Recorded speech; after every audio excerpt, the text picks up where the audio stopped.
Lagni is autóban. Az mi lenne, de hogy látjuk? Hát gondolom, vannak eltettek.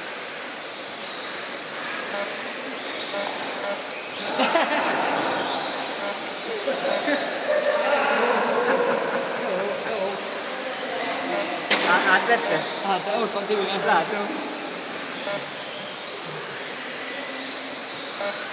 Kondensít. Annak idején lakott, tehát még nem gondolták, nem tudom, hogy Kulveréken. A Butyumi úti fölpálya volt, volt a fölpálya, nem emlékszem arra. Hát egy volt egy olyan kategória, hogy földre, ilyen ötszűrrel repültek a földre repülők, ketten mentek. És mind a kettőre rá volt kötve egy ilyen 2 méter hosszú presszpapír. És akkor megtaláltuk, hogy vágjál le mindig, tehát jobban motor volt benne, mindig, és minél többet, ahányszor levágtál, mindig egy pontos lesz. Nem kell sokat, hát mindig egy kicsit vágjál le belőle. És az nyert, aki legtöbbször a másik édől levágott egy darabot. Külön álltál, mint így nevezetes volt.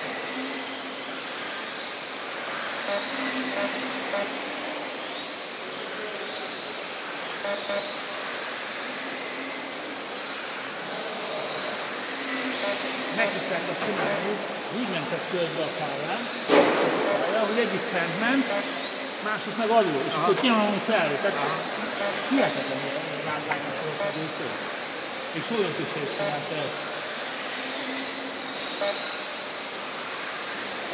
Ezzel így kézzel, oda vezetőkkel így.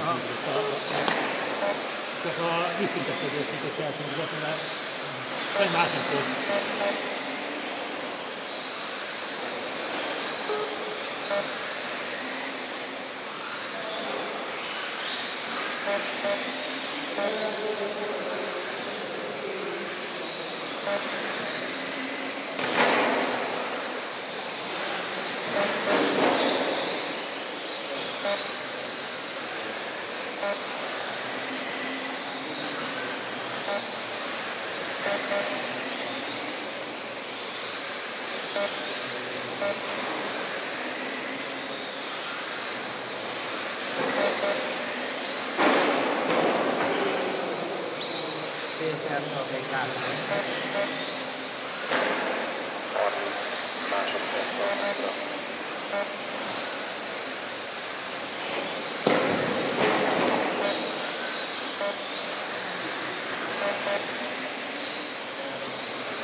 Nézd a készén, mire kettő?